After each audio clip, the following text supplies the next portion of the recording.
Hello everyone, welcome back to the channel. Sustainable development topic वाला ऐसे हम लोग डिस्कस कर रहे थे, जहाँ पर हम लोग इंट्रोडक्शन पार्ट पर डिस्कशन कर रहे थे कि इंट्रोडक्शन में हम लोग सस्टेनेबल डेवलपमेंट से रिलेटेड कोई कोट या कोई डेफिनेशन से स्टार्ट कर सकते हैं। यहाँ पे हम लोग एक कोट डिस्कस किए थे बैन की मून के द्वारा।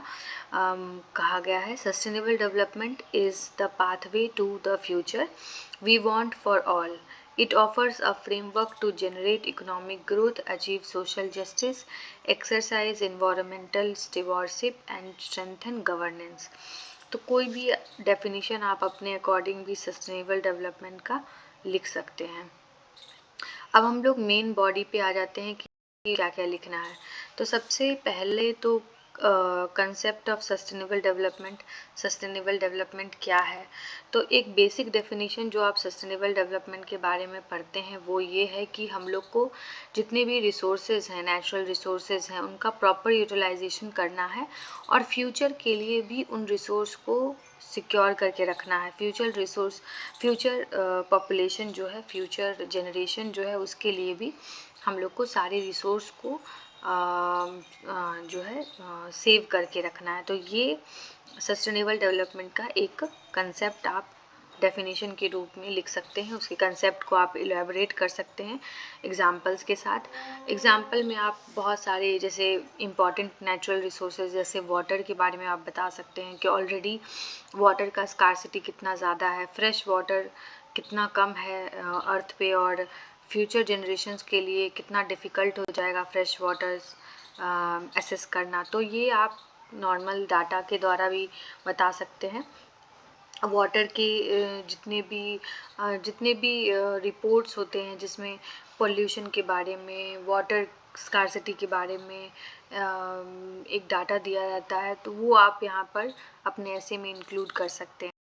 और नेक्स्ट है, it was the first propounded by sustainable development. जो कंसेप्ट है वो पहली बार जो है इन्वायरमेंटलिस्ट ब्रंटलैंड के द्वारा बोला गया था 1987 में।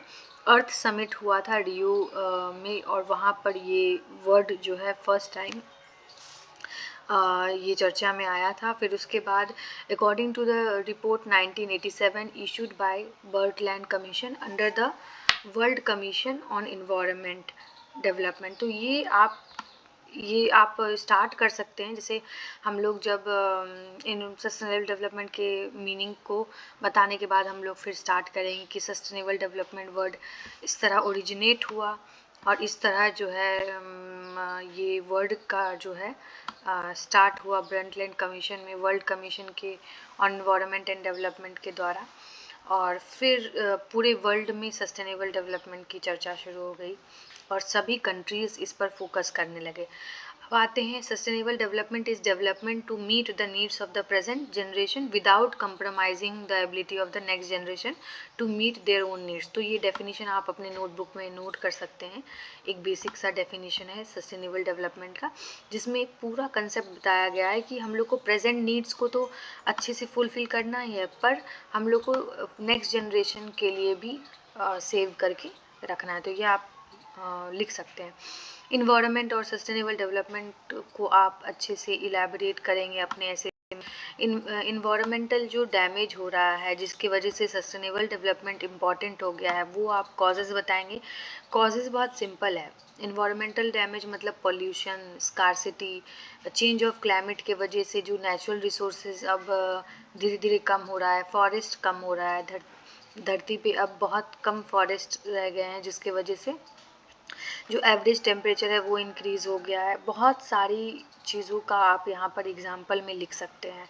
और फिर उस एग्जाम्पल को, जैसे फॉरेस्ट कम हो रहा है तो हम लोग को जो प्लांट्स से मिल रहे जो रिसोर्सेज हैं उनको सेव करना है।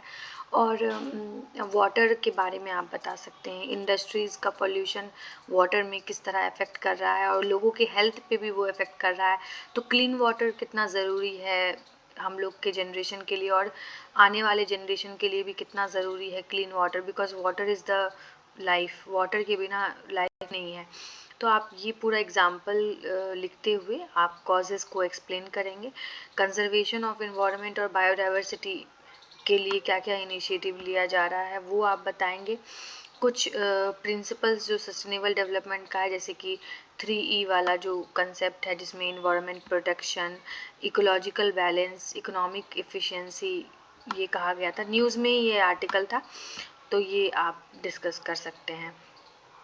बहुत सारे स्कीम्स जो इन्वायरमेंट को प्रोटेक्ट करने के लिए गवर्नमेंट के द्वारा चलाया जाता है, वो स्कीम्स के बारे में आप लिख सकते हैं। बहुत सारे इनिशिएटिव जो सक्सेसफुल रहे, जैसे स्वच्छ भारत अभियान सक्सेसफुल रहा, क्लीन वाटर, बहुत सारे विलेजेस में क्लीन वाटर जो है 100% अवेलेबल हो गया है। बहुत सारे ऐसे विलेजेस हैं जहाँ पे अभी भी जो है वाटर का नीड्स अभी भी पूरा होना बाकी है।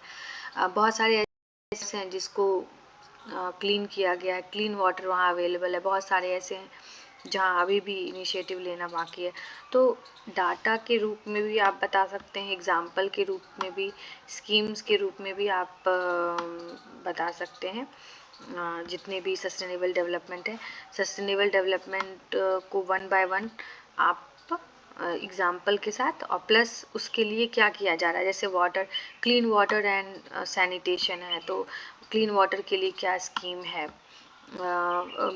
आप स्कीम को नोट करें साथ में, ताकि जैसे कि अगर एग्जामिनर पढ़ रहा है ये पॉइंट क्लीन वाटर के बारे में, तो आपने उसका स्कीम भी बताया है, उसके लिए गवर्नमेंट क्या इनिशिएटिव ले रही है, हम लोग किस लेवल पर हैं वर्ल्ड वाइड वाटर के मामले में। तो इस तरह से कंपेयर करके भी आप बता सकते हैं। तो ये ऐसे है, और इसको जितना इसमें पॉइंट्स और डाटा, जितनी भी करंट की एग्जांपल्स आप लिख सकते हैं, आप जितना भी लिखिए। मतलब sustainable development might be very boring topic, but ये करंट से जितना आप कंटेंट उठाकर लिख सकते हैं सस्टेनेबल डेवलपमेंट वाले क्वेश्चन में, ये उतना ही स्कोरिंग हो जाएगा। एंड लास्ट में हम लोग पॉजिटिव नोट पे कंक्लूजन को ख़त्म करेंगे। जैसे कि यहाँ पे है environment and human existence complement each other. तो यहाँ पर जब हम लोग एनवायरनमेंट को सेव करेंगे, तो ह्यूमन का एग्जिस्टेंस भी उतना ही ज़्यादा मतलब इम्पॉर्टेंट है। एनवायरनमेंट से हम लोग का लाइफ कितना रिलेटेड है और इंटरडिपेंडेंट है, ये आप बता सकते हैं। Concept of sustainable development, inter relationship between man and his environment, यही सेम पॉइंट हो गया। फिर उसके बाद यहाँ पे सिंपल है एक्सप्लेन करना कि water is life, and water जो नेचुरल रिसोर्स है उसको हम लोग सेव करेंगे तो अल्टीमेटली हम लोग ह्यूमैनिटी या ह्यूमन का एग्जिस्टेंस धरती पे जितना वो है वो हम लोग बचा रहे हैं। तो सिंपल सा आप रिलेट करके, जैसे पॉल्यूशन, जैसे अगर हम लोग ट्रीज़ बचा रहे हैं तो पॉल्यूशन इससे रिड्यूस होगा। तो अल्टीमेटली हम लोग को लास्ट में कंक्लूजन में यही लिखना होगा कि sustainable development is not only for the environment but it is ultimately for the human existence. The guiding principle of sustainable development have to be put into practice. बहुत सारी कंट्रीज़ बहुत बड़े बड़े इनिशिएटिव ले रहे हैं, कार्बन क्रेडिट और बहुत सारे हम लोग, जैसे इंडिया में भी हम लोग इलेक्ट्रॉनिक व्हीकल्स यूज़ कर रहे हैं, ईवी। हम लोग यूवी रेस से बचने के लिए ओजोन लेयर डिप्लीशन पे काम कर रहे हैं। हम लोग नमामि गंगे स्कीम, गंगा को, रिवर के वाटर को क्लीन करना, बहुत सारे इनिशिएटिव हैं। इंडस्ट्रियल पॉलिसीज़ में भी हम लोग इंडस्ट्रीज़ के जो पोल्यूटेड एयर है उसको ट्रीट करके तभी वो इन्वायरमेंट में टॉक्सिक एयर को डायरेक्ट इन्वायरमेंट में रिलीज़ नहीं करना है, या जो भी वेस्ट है उसको वाटर बॉडीज़ में नहीं जाने देना है। तो बहुत सारे इनिशिएटिव हैं, बहुत सारे करंट के एग्जांपल्स भी आप लिख सकते हैं सस्टेनेबल डेवलपमेंट के, गवर्नमेंट के इनिशिएटिव्स। और आप कुछ ऐसे इंडिविजुअल एग्जांपल्स भी दे सकते हैं, जैसे कि अवेयरनेस जो है प्लास्टिक बैग्स ना यूज़ करके पेपर बैग्स यूज़ करना। बहुत सारी चीज़ें आप यहाँ पर लिख सकते हैं इन्वायरमेंट से रिलेटेड जितना भी आपको पॉइंट्स आता है। नेक्स्ट है man can not develop at the cost of environment. तो हम लोग जैसे ये वाला तो नेगेटिव पॉइंट हो गया, ये हम लोग चैलेंजेस में लिख सकते हैं, बट लास्ट में एक कोट की तरह हम लोग लिख देंगे कि हम लोग जब डेवलपमेंट की बात करते हैं तो हम लोग इन्वायरमेंट को डेंजर में डालकर डेवलपमेंट नहीं सोच सकते हैं। जब हम लोग डेवलपमेंट करते हैं, तो obviously we are not only we are not developing at the cost of environment, but by protecting the environment and by saving the environment. ठीक है ना? तो ये आप अच्छा सा कोई भी सेंटेंस जो है रिलेट कर कर आप बता सकते हैं।